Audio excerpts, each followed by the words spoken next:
This episode of FineScale Modeler's new product rundown features ICM's Bronco, MPC's updated TIE Advanced, HobbyBoss's Gato class sub, and Dora Wings Falcon II. New product rundown brought to you by HobbyZone USA, your source for hobby storage solutions, hard to find hobby tools, and aftermarket modeling needs. And by Cult TV Man's Hobby Shop, the place to go for science fiction and fantasy kits, details, masks, decals, and more.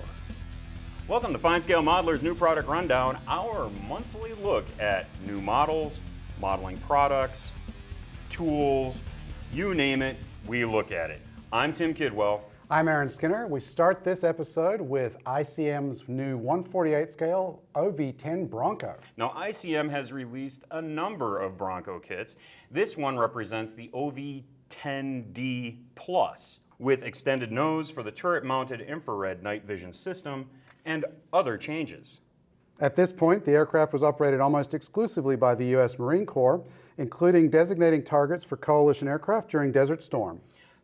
Fine recessed panel lines and a mix of raised and engraved rivets mark major airframe sections like the fuselage, booms, horizontal stabilizer, and wing.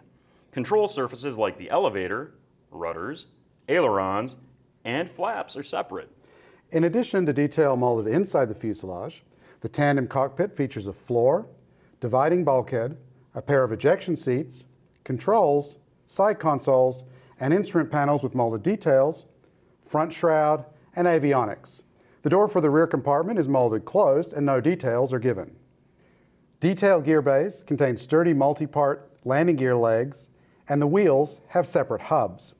The front of both engines is a single part with shallow scoops, and two-part spinners capture three-bladed props.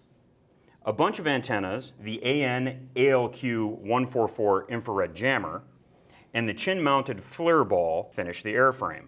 The canopy is provided as a separate windscreen, top, and the sides. As molded, the cockpit can't be posed open. The instructions include templates to cut masks. The side-mounted gun pylons are here with separate barrels. Ordnance and fuel options called out in the instructions include LAU-10, LAU-68, and LAU-69A rocket pods, as well as a choice of 100 and 150-gallon drop tanks. The kit also includes Mark 77, Mark 81, and Mark 82 bombs. The decals provide markings for 5 Marine Broncos. A couple are in two-tone gray camo, a couple in two-tone desert camo over gray from Desert Storm, and one in gray, green, and black wraparound camo. So it's great to have a new tool of the Bronco, and ICM's been doing such a nice job with its recent kits. I expect this one to be just as good. Next up from MPC, we have Darth Vader's TIE Fighter. Now this was one of MPC's original 4 Star Wars kits released in 1977 and 78 when the movie was new and fresh in theaters, and we were all like, woo! So did you build one? I did. I had this kit back in that point in time. I think we bought it at a JCPenney's in Gainesville, Florida. Really? Yep. I never had the pleasure of actually building this kit in the original. Right, and actually, as the original kits go, this was one of the best ones they had. The X-Wing had some serious shape issues and was not the easiest thing to build. This one went together pretty well and has decent detail. And even though this might have been the best one out of that lot, Round 2 and MPC have gone back through and made some of the parts even better. Yep, let's take a look. The body is split along a horizontal axis, and the parts are marked with recessed panel lines and raised features. Inserts detail recesses on the struts and body, as well as troughs at the rear. The solar panels are single parts with the waffle pattern outside and in.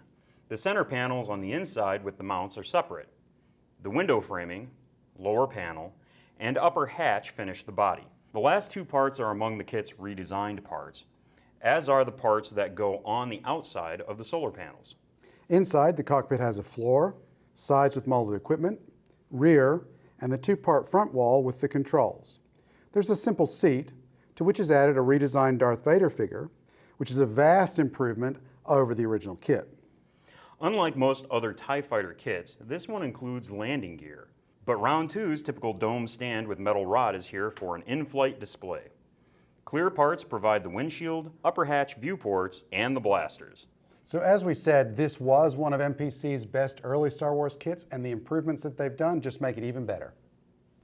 As part of FSM's 40th anniversary celebrations, we are offering monthly deals through KalmbachHobbyStore.com.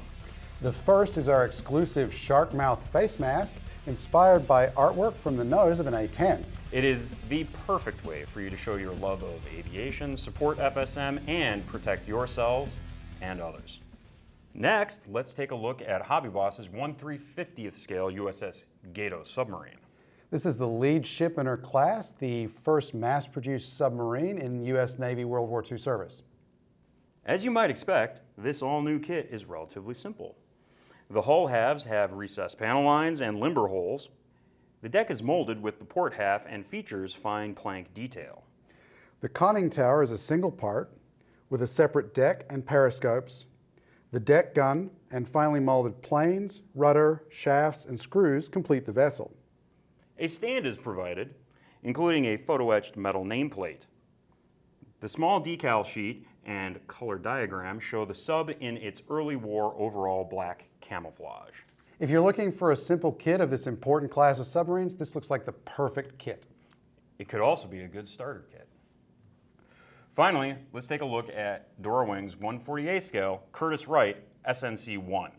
Known as the Falcon II, this aircraft served as an advanced trainer for the U.S. Navy during World War II.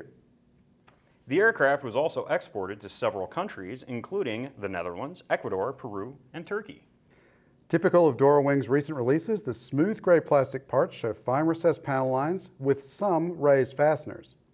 The one-piece lower wing will set the dihedral and includes bay details for the retractable gear.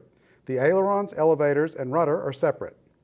Inside the cockpit, detail includes a floor, seats, frames and bulkheads, sides, instrument panels, and controls. Up front, the engine has manifolds, exhausts, and more. The canopy is a single part with masks. Photo-etched metal provides seat belts, the engine ignition harness, and landing gear bay details. Colorful decals provide markings for 3 Falcon IIs, a U.S. Navy trainer at Corpus Christi in 1942, a natural metal bird in Ecuadorian service in 1943, and an overall blue Peruvian plane. This looks like a nicely detailed kit of a graceful trainer. Look for a review of the Bronco in the near future at FineScale.com. Where you can also go to find how-to advice, reader gallery, and much more. And hit the Shop tab to pick up tools and gifts like FineScale Modeler's first ever puzzle, whose artwork we took from an FSM book published in the 90s about building Messerschmitt BF-109s. It's 500 pieces of fun. Thanks for watching. I'm Aaron Skinner. And I'm Tim Kidwell. We'll see you next time. Inspired by artwork from the front of an A-10. How's that? That Yep.